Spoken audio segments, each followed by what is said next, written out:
Assalamualaikum warahmatullahi wabarakatuh. Halo Sob, selamat datang di Kominfo Talk. Kominfo Talk, membincang Luhut Timur.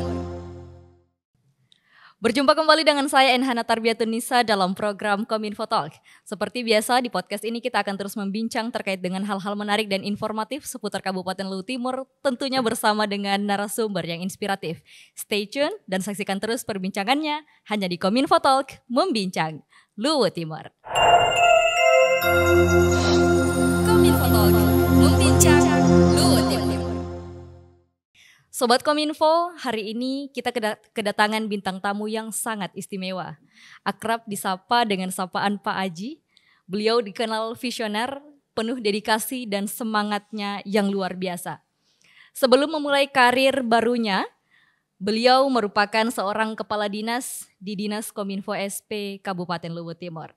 Inilah dia, Kominfo Talk Special Episode, Farewell No Party, with Dr. Andes Haji Hamris Darwis, MSc CWM. Assalamualaikum warahmatullahi wabarakatuh. Waalaikumsalam warahmatullahi wabarakatuh. Selamat dan selamat. Selamat dan selamat. It's been a while since the last time we met, sir. How are you today? I think very good. Oh, very good. Alhamdulillah. So far so good. So far so good. So in this podcast, I would like to talk about all about Hamris. Oh. Okay. Yes, this is a special episode for you, sir. Jadi ini adalah episode spesial dan kita akan berbincang nih semua tentang Hamris. Hamris, ya? Ya, siapa sih Hamris? Menarik sekali. Kita mulai terlebih dahulu, Pak Aji. Mungkin lebih menarik kalau diceritakan awal mula perjalanan karir seorang Hamris itu seperti apa sih? Silakan. Panjang banget. Ya, makasih banyak. Pendengar atau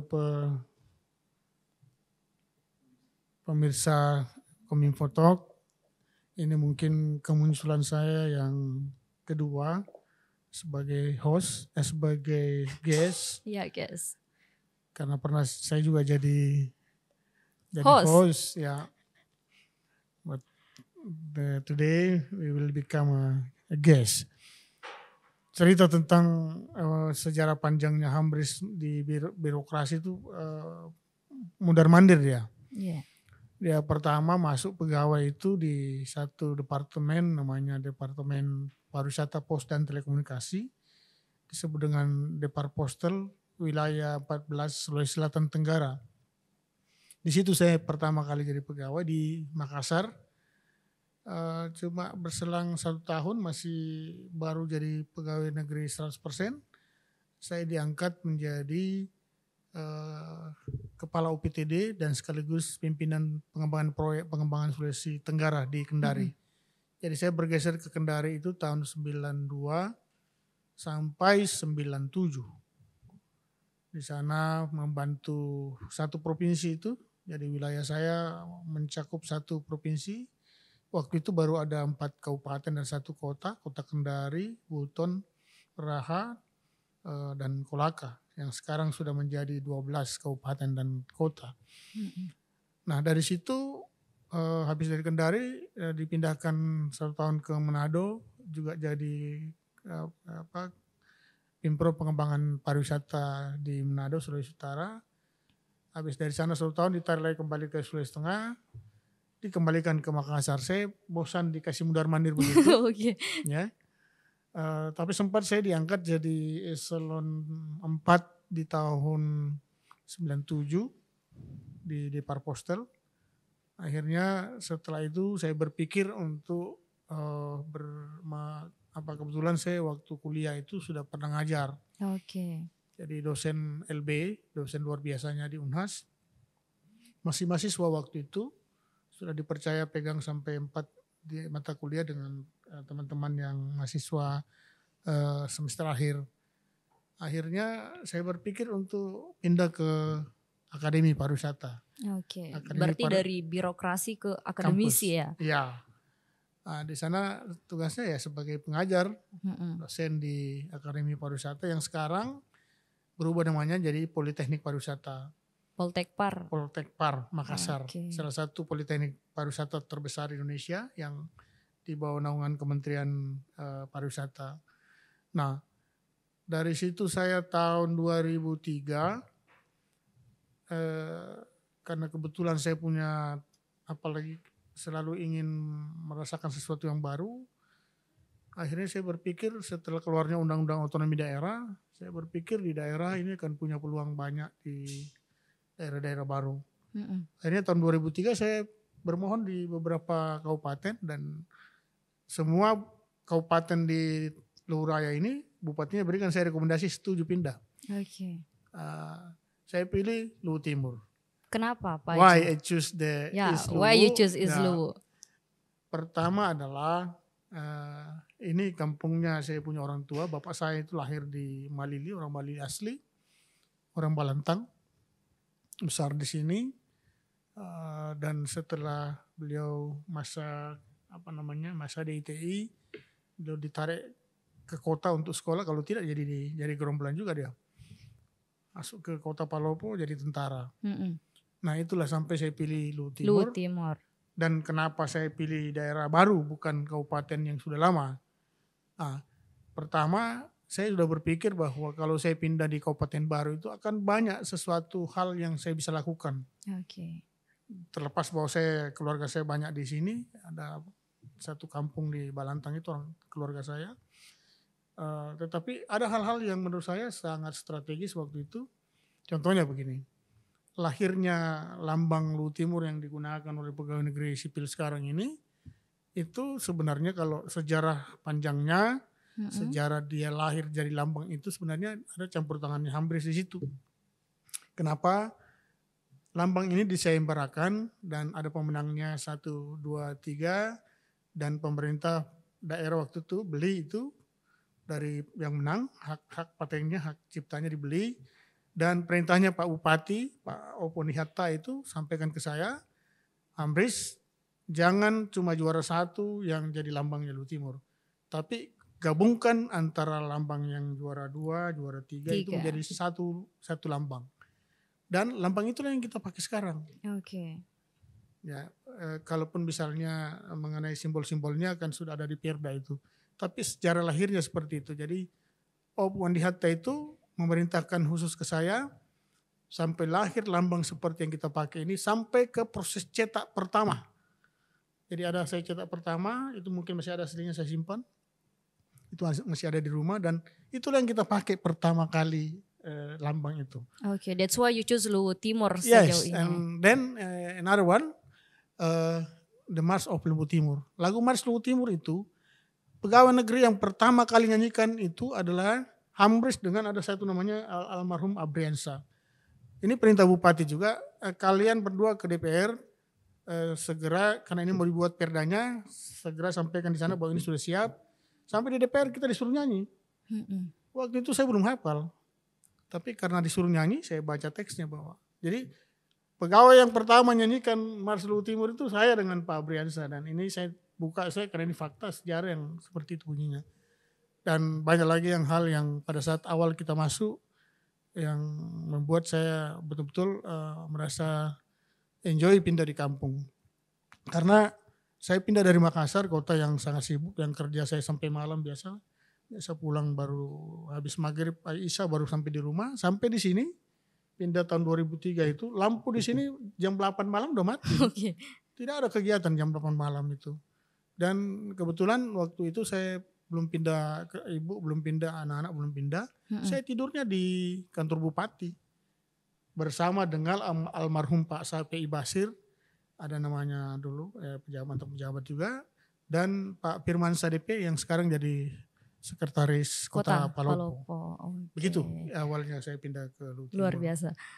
Dan terus terang waktu itu memang peluang untuk bekerja dan melakukan sesuatu yang bagus, yang punya inovasi bagus di daerah ini, daerah baru tuh memerlukan orang-orang begitu. Betul. 2003 itu awal pemekaran Luwu Timur Awal saya itu datang ke Luwu Timur orang yang keempat. Ada di situ Pak Sapi Basir, ada Pak Firman DP, kemudian ada Pak Torek Husler yang masih pulang balik ke Masamba. Saya muncul dari Makassar, orang keempat. So we can conclude that you as the one mengambil peran penting penggagas di pemekaran Luwu Timur itu? No, bukan di pemekarannya, tapi awal-awal pemerintahan saya ada di situ. Di pemekaran berbeda konteksnya. Oke. Saya mungkin masih di Makassar waktu itu, cuma keluarga-keluarga kita yang berjuang. Tapi inovasi-inovasi baru demi pengembangan Kabupaten Luwu Timur di awal berdirinya itu, Ya, you take the role itself. ya, saya ada di situ mengambil bagian karena dipercaya sama Pak Bupati waktu itu. Malah saya sempat jadi ajudannya Pak Bupati. Oke. Malah sempat mobil Bupati satu-satunya pegawai yang pernah kasih terbalik mobil Bupati itu Mambres. Oke. Benar tuh, dari satunya di Hatta itu pernah hancur itu gara-gara, tapi bukan saya yang kasih terbalik. Supir yang bawa saya berdua dengan supir ke Makassar, Oke. daerah sana itu terbalik hancur mobilnya. Menarik sekali Pak Haji, Ya. sebagai seorang yang mengambil peran dalam inovasi dan pengembangan Kabupaten Luwu Timur di awal terbentuk, apa sih sebenarnya suka duka yang Pak Haji alami selama mengabdi di Luwu Timur? Ya. Suka dukanya lebih banyak gembiranya saya sih sebenarnya. Pertama bahwa daerah ini daerah baru yang sangat potensial, memerlukan banyak sekali SDM yang harus berkualitas, yang punya daya tahan, karena kalau tidak tahan daerah ini dulu orang mau cari rumah kos saja susah. Yeah. Sehingga kalau itu tidak bisa kita tidak bisa adaptif waktu itu, ya tidak tahan kita di sini. Tapi karena kita merasa bahwa ini pilihan hidup kita, ya kita bertahan di sini, sekaligus ada beberapa hal yang membuat kita bertahan. Termasuk itu tadi, karena peluang di sini untuk melakukan sesuatu yang baik untuk masyarakat itu luar biasa. Yang saya agak yang panjang adaptasi saya, karena saya dari dunia kampus masuk ke pemerintah daerah, yang di kampus saya tiap hari pakai dasi jas. Okay. Sampai di sini saya pakai baju keki. Pertama kali saya pakai baju keki itu di sini pada saat pindah ke Luwu Timur. Di Depar Postal saya udah pakai itu, saya pakai baju putih biru dengan pakai jas dasi. Nanti di Luwu Timur saya baru pakai baju baju keki itu. Berarti ini lebih ke penyesuaian seragamnya saja ya Pak Haji ya? Banyak hal. Okay. Pertama misalnya yang saya rasakan betul adalah saya biasa bicara ke teman-teman saya di kampus bahwa kalau mau jadi ASN yang benar-benar ASN itu mengabdi kau di daerah. Oh, iya. Kenapa? Kalau di kampus kan kita tidak yang marahi kita, malah kita yang marah-marah sama mahasiswa atau mahasiswa. Coba kau bermain di daerah ini, kau melakukan sesuatu yang agak salah saja, masyarakat langsung. Apalagi sekarang dengan era komunikasi yang seperti ini, mungkin kita lakukan apa hari ini, detik ini mungkin sudah tersebar sampai kemana-mana apa yang kita lakukan. Jadi tanggung jawab sosial dan tanggung jawab profesinya sangat berat kalau kita di daerah. Jadi the real is PNS itu di daerah. Di daerah. Nah, momen yang paling berkesan Pak Haji dan tidak terlupakan selama di Luwu Timur itu apa? Hampir semua perjalanan hidup saya tidak bisa lupa. Hampir semua momen-momen itu menurut saya momen-momen sejarah hidup saya dan sejarah daerah ini. Daerah ini yang dulunya cuma satu jalan poros saja, akhirnya begitu banyak setelah dilakukan perencanaan yang bagus oleh yang sekarang jadi wali kota Makassar, Pak Dani Pupanto, yang rancang kita punya kota ini, melalui Pak Bupati Pak Andi Hatta Opu, itu membuat daerah ini luar biasa. Dia punya tata kotanya, tata perkantorannya, dan dinikmati dan dilanjutkan oleh beberapa bupati sampai bupati kita yang sekarang. Itu. Jadi kalau orang mau momen-momen apa yang paling berkesan, hampir semua perjalanan saya di Luwu Timur itu berkesan buat dalam perjalanan kerja. Kenapa? Karena itulah yang membuat saya lebih memahami kerja-kerja sebagai seorang ASN. Aparatur sipil negara itu saya pelajari dan memahami itu pada saat saya berada di Luwu Timur. Dan di Luwu Timur lah saya ketemu dengan banyak sekali orang baik, banyak sekali orang cerdas, banyak sekali orang pintar yang mau sharing dengan saya dengan sehari-hari, sehingga pekerjaan yang mestinya saya tidak tahu akhirnya jadi tahu. Pekerjaan yang berat itu bisa menjadi ringan karena kita dibantu sama teman-teman yang punya kemampuan atau punya pengalaman yang mungkin lebih.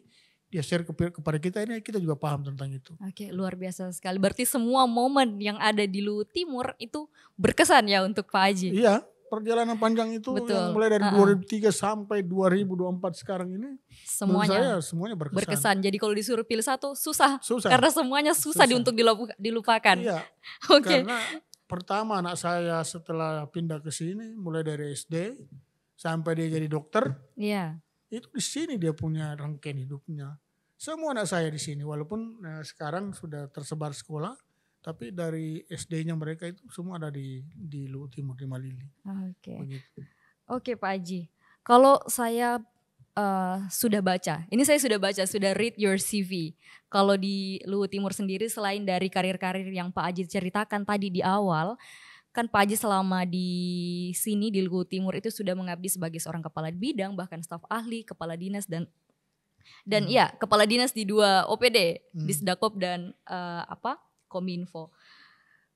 Apa sih sebenarnya pencapaian terbesar Pak selama Bapak menjabat? Menurut Bapak sendiri? Sampai hari ini saya belum merasa pernah melakukan sesuatu yang besar. Malah itu yang membuat saya merasa bahwa saya minta maaf bahwa kepada masyarakat, kepada yang mesti dilayani oleh ASN, apalagi saya pernah jadi kepala dinas. Kepala dinasnya lagi di 3 tempat. Saya pernah kepala dinas walaupun pelaksana tugas di Koperindak, pelaksana tugas di situ. Izin situs siup TDP pertama itu hampir yang tanda tangan. Waktu pertama kali belum ada kantor 1 atap itu. Tapi kemudian tahun berikutnya misalnya saya ikut lelang jabatan dan bisa diberikan tanggung jawab menjadi staf ahli bupati, staf ahli ekonomi. Itu tidak lama kemudian menjadi kadis, yang agak lama saya di kadis pariwisata. Di situ agak lama.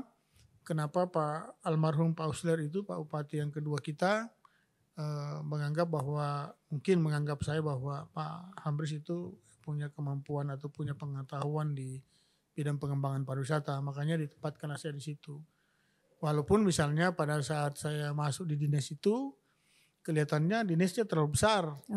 Dia tidak fokus kerja pariwisata. Di situ kan pariwisata, kebudayaan, pemuda dan olahraga.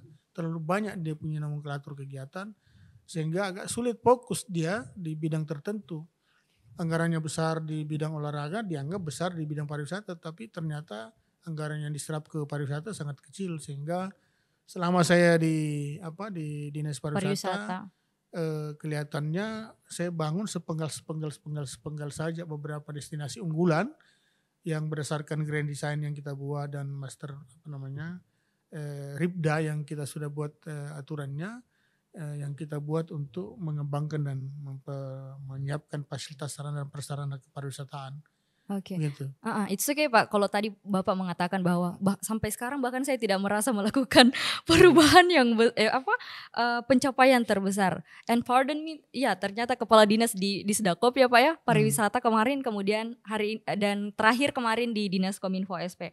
It's okay kalau Bapak merasa tidak ada pencapaian terbesar yang Bapak rasakan telah diraih sejauh ini. Tapi ada tidak perubahan yang Pak Haji saksikan? Khususnya di OPD terakhir tempat Pak Haji memimpin Dinas Kominfo SP Kabupaten Luhut Timur selama masa kepemimpinan Pak Hambris sendiri. Sekali lagi begini, saya tidak bisa mengklaim bahwa diri saya yang membuat itu seperti itu, tidak. Ini semua proses dan dikerja oleh tim. Saya dengan tim teman-teman di mana saja saya kerja harus bekerja, bukan one man show, tetapi tim harus bekerja. Sehingga apa yang dihasilkan itu bukan hasil kerja satu orang. Betul. Itu kerja tim. Teamwork ya Pak ya. Jadi tim itu yang bekerja, dia mau bagus atau mau seperti apa apresiasinya orang. Kalau penilaiannya kan, kalau kita di Kominfo itu kan ada indeks, ada 3 kinerja kita yang terukur. Yang pertama adalah keterbukaan informasi. Yang kedua adalah indeks SPBE. Yang ketiga adalah kita punya satu data Indonesia. Nah, ketiga indeks yang sekarang ini, alhamdulillah selama saya masuk di Kominfo, bekerja sama dan dibantu oleh teman-teman di bidang itu bisa mencapai level indeks yang tidak mengecewakan di Sulawesi Selatan, termasuk yang paling maju. Contohnya, hampir 2 tahun berturut-turut kita mencapai namanya kalau di bidang keterbukaan informasi, satu-satunya di Sulawesi Selatan kabupaten yang informatif. Tidak ada di Sulawesi Selatan kecuali Luhut Timur. dan itu kita bisa raih 2 tahun berturut-turut dan bisa mewakili Sulawesi Selatan ke tingkat nasional, Tinarbuka namanya. Walaupun kita cuma masuk 10 besar secara nasional. Nah, ini mungkin kalau menurut saya itu dianggap capaian. Sekali lagi ini bukan capaiannya kepala dinas Pribadi. sendiri, bukan. Oke, betul. Ini betul-betul proses teman-teman kerja mulai dari awal. Kemudian dia sudah paham bahwa mestinya begini. Saya cuma datang itu membuat memicu saja sehingga capaiannya itu bisa lebih cepat dan bisa lebih bagus. Mungkin begitu. Oke. Karena kalau misalnya dengan SPB, saya masuk di sini SPB kita itu indeksnya belum dinilai malah. Nanti saya masuk, kita pelan-pelan dari C, setelah terakhir ini kita bisa dapat indeks B tebal lagi. Dan insya Allah mudah-mudahan dalam waktu dekat ini termasuk keterbukaan informasi kita lakukan lagi, akan dievaluasi lagi, akan dinilai lagi oleh Menpan RB dan Komisi Informasi di Provinsi. Mudah-mudahan teman-teman saya yang selama ini luar biasa membantu kepala dinas berupaya bekerja dengan baik, berupaya melakukan kerja-kerja profesionalnya di bidang tanggung jawabnya masing-masing itu masih bisa meningkatkan nilai-nilai indeks itu yang sekarang yang kita sudah raih, yang sudah bagus. Oke, betul sekali. Berarti bukan tidak ada capaian dan perubahan ya Pak. Pencapaian dan perubahan itu ada, tapi bukan kerja pribadi, tapi teamwork dari apa yang Bapak pimpin. That's true? Ya. Oke, that's true ya Pak ya. Sekali lagi dinas itu adalah ekosistem besar, sub ekosistem dari bupati yang kemudian membagi tugas kepada beberapa OPD, dan OPD itu dipimpin oleh seorang kepala dinas, kemudian di bawahnya ada kepala bidang dengan beberapa kepala seksi dan staf, dan itulah semua yang bekerja dengan bagus sehingga capaian itu bisa dicapai. Betul sekali. Jadi kalau ada capaian sekarang itu merupakan proses kolaborasi, kerjasama, sinergitas dalam satu dinas, kemudian itu bisa tercapai. Oke. Dan saya terus terang itu yang menurut saya yang paling susah saya lupa. Teman-teman bukan cuma di sini, di pariwisata kemarin, walaupun kalau indeksnya di sana mau dicari apa yang dicapai agak susah juga saya bilang karena itu capaian-capaian bersama. Tetapi kerja-kerja tim itu, kerjasama dengan dalam satu PD itu kita bangun sehingga sesulit apapun, sesederhana apapun misalnya, seminim apapun anggarannya, itu tetap kita lakukan sesuatu dengan tidak melihat itu. Kita melihat sesuatu bahwa target kita harus kita sesuaikan dengan apa yang kita sudah pasang di range-range kita dan itu harus menjadi capaian kita. Malah apa yang kita patok di range itu melampaui semua, tidak ada yang kita tidak lampaui. Dan itulah yang membuat saya kalau mau di-remind kembali, itu yang membuat saya susah meninggalkan tempat ini.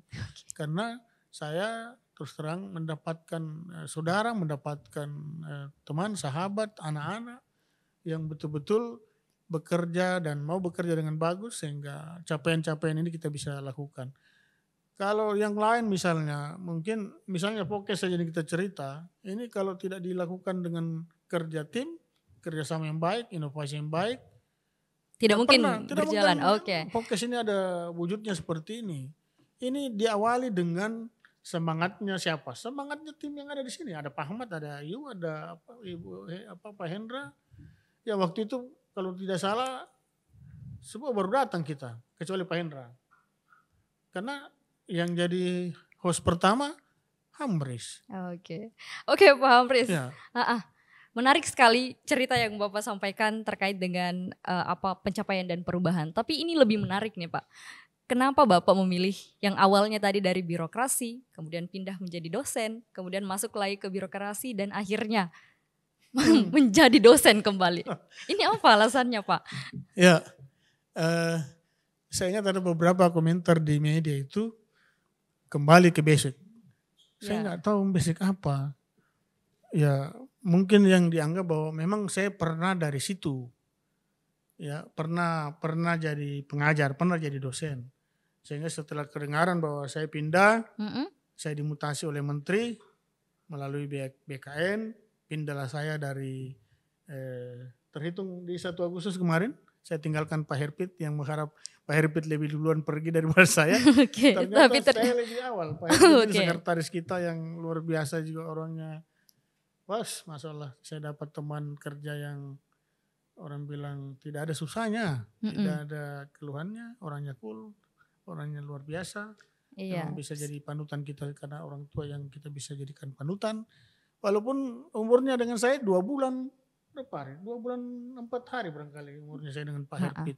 Nah, iya. Alasannya apa nih Pak? Kenapa harus pindah ke jadi Kenapa dosen? harus kembali menjadi dosen? Pertama, this is my passion, Okay, that's your Di situ passion. saya punya separuh nyawaku yang kayaknya harus Di mengajar. micro teaching. Ya, mengajar. Kemudian mengajar karena mengajar itu bukan, kalau kita mengajar, kau tidak bisa mengajar kalau tidak belajar. Oke, betul. Sehingga kalau ada yang perhatikan saya, gilanya saya kalau ada diklat pelatihan apapun orang ikuti di kantor ini, saya pasti mau ikut. Pasti dia ketawai saya ini anak-anak. Ini Pak Haris kalau ada kegiatan begini kenapa mau ikut? Dia tidak tahu itu bahwa proses belajar itu tidak bisa berhenti sampai kau pun, kecuali kau sudah mati baru berhenti proses belajar itu. Dan itu barangkali mudah-mudahan saya mau dan saya pingin, mudah-mudahan opsi saya selama ada di sini, saya pingin semua teman-teman yang sekarang, saya ingat betul di telematika itu sudah S2 semua. Aptika menyusul S2. Kemudian di sini saya berharap sudah ada 3 yang sudah S2 di sini. Saya berharap semua S2. Kita punya sekretaris sampai doktor sebenarnya.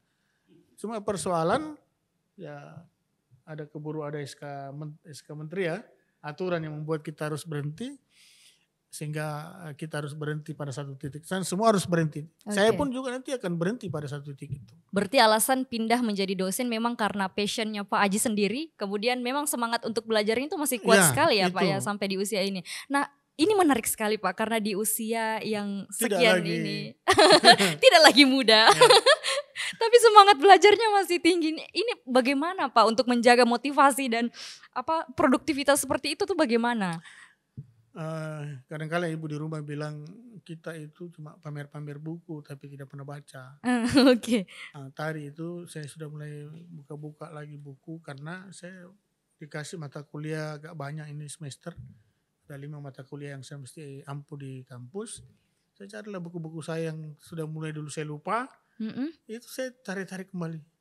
Dan kalau seandainya saya tidak mengajar, ya saya tidak pernah buka-buka buku lagi itu yang dulunya mesti. Sehingga memang mengajar kita bisa kalau kita belajar. Rutinitasnya memang harus itu belajar. Ya Pak ya, membaca, belajar. Apalagi tuntutan sekarang di profesi dosen itu, ya kalau penelitian, pengabdian masyarakat, dan apalagi satu itu kalau tidak memang intinya memang belajar. Buat karya tulis, menulis, dan itu saya lihat yang agak beda. Nah, saya cerita tadi sama Pak Sekretaris bahwa bedanya kita di dinas dengan di kampus.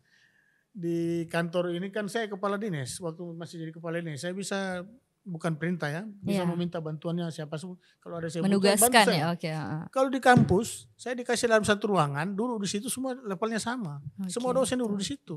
Siapa yang saya memerintah? Betul. Tapi kadang-kadang saya tidak sadar. Kalau saya masih muda, Dek bantu. Nanti ini bukan kantor saya. Berarti rutinitas memang untuk menjaga motivasi itu supaya tetap ada dan produktivitas itu tetap ada ya memang harus membaca dan belajar terus saja ya Pak ya. Tapi pasti di balik itu ada sosok yang terus mendorong Pak Aji untuk terus bisa seperti ini. Siapa Pak sosok di balik itu? Ya ibu di rumah itu kadang-kala walaupun dia biarkan saya punya buku itu seperti apa, tapi mungkin dia tahu bahwa suaminya suka seperti itu, jadi dia pasrah aja lihat. Berarti kalau saya beli buku, sosok. Saya ingat betul dulu waktu saya ngajar, saya paling rajin beli buku yang terkait dengan apa yang mesti saya kaji. Nah, buku-buku itu yang terkoleksi sekarang, yang kalau saya bawa muat lagi ke Makassar, mungkin itu bisa satu mobil pickup itu baru sampai di Makassar karena banyak sekali buku-buku lama saya yang harus pindah tempat lagi karena orangnya pindah tempat. Gitu. Berarti memang sejauh ini sosok yang menjadi pendukung Pak Hamris sehingga sukses seperti sekarang ini adalah Nyonya Hamris ya, Ibu Mila ya. Ya, ya. Oke. Nah terakhir Pak, karena kita dibatasi oleh waktu, apa sih kesan dan pesan yang ingin disampaikan kepada pemerintah Kabupaten Luwu Timur? Kalau ke pemerintah gimana ya? Karena saya bagian dari pemerintah ini sampai hari ini saya terus terang kemarin kalau Pak Bupati bilang saya pindah, saya bilang saya tidak pindah Pak. Jangan anggap Hamris ini pindah. Oke. Anggaplah saya begini, saya pindah bukan pindah tempat kerja di kampus, kemudian tetapi jangan berpikir bahwa Hamris itu pergi untuk selamanya tidak kembali lagi. Dia ada di situ. Siapa tahu dia pergi ini untuk kebaikan Luwu Timur. Nah minimal bahwa ada satu orang dari ASN Luwu Timur bisa juga mengajar di perguruan tinggi besar di negeri di Makassar. Dan saya pikir itu jarang-jarang yang begitu ya. Atau banyak orang yang begitu. Saya kurang tahu Pak Haji. Ya. Jadi saya bilang ini mungkin menjadi ya anggaplah kebanggaan daerah. Mudah-mudahan bisa seperti itu. Berarti pesannya memang jangan anggap Hamris ini pergi. Jangan salah. Masih ada di sini. Sehingga silaturahmi harus kita jaga terus. Betul. Kalau you anggap saya bahwa you orang tua atau apa, saudara, sahabat, ya jalinan komunikasi dan silaturahmi harus kita jaga terus. Kalau untuk staf di Kominfo sendiri Pak Haji, sebagai instansi terakhir yang Bapak tinggalkan sebelum beralih menjadi dosen, apa Pak Haji? Saya sebenarnya tidak siap tinggalkan kantor. Tapi harus Pak Haji. Nah, yang persoalan adalah SK Menteri itu keluar di 1 Agustus Pak. Semua orang kaget kan? Tidak ada yang sangka bahwa SK Menteri itu harus berlaku di 1 Agustus. Dan pada saat 1 Agustus keluar menteri, surat menteri itu, saya tidak boleh lagi tanda tangani apapun di sini. Tidak boleh. Kecuali kalau saya minta tolong sama Pak Sekretaris, Pak Herpit untuk bantu sebagai atas nama Kepala Dinas. Tapi untuk carikan duit, orang butuh kegiatan untuk carikan duit. Makanya ditunjuklah PLT untuk menggantikan saya di sini. Nah, pesannya Pak Haji. Langsung saja melihat ke kamera sini Pak Haji untuk teman-teman semua dan mungkin pemirsa yang sedang menyaksikan tayangan ini sekarang. Silahkan. Ya berat memang ini, tapi ya harus dihadapi. Pernah aku berpikir bahwa hal terburuk dalam hidup adalah berakhir sendiri. Ternyata tidak. Hal terburuk dalam hidup adalah berakhir bersama orang-orang yang membuatmu merasa sendiri. Itu. Tapi saya di Kominfo tidak merasa sendiri. Tidak merasa sendiri. Saya kalau kembali ke sini, betul sekali Pak Haji. saya merasa masuk di rumahku sendiri, masuk di anak-anakku sendiri, masuk di sahabatku sendiri, dan tidak pernah saya tinggalkan. Dia tetap ada di hatinya Hamris. Never go on. Never go on. Terima kasih banyak Sama-sama. Pak Hamris sudah bersedia hadir di Kominfo Talk pada hari ini. Sukses terus untuk karir terbarunya Pak Haji. Terima kasih banyak. And see you when I see you. See you and see you. See you. Okay, farewell, no parties. Such a sweet goodbye and a very blessed welcome for Mr. Hamris Darwis. Sebuah perjalanan yang pasti akan membawa banyak ilmu dan pengalaman berharga kepada generasi-generasi berikutnya. Sobat Kominfo, demikianlah perbincangan hari ini. Terima kasih telah menyaksikan Kominfo Talk Membincang Luwu Timur. Saya Enhana Tarbiatunisa beserta seluruh kru yang bertugas pamit undur diri. Wassalamualaikum warahmatullahi wabarakatuh dan sampai jumpa di episode berikutnya. Pak Haji.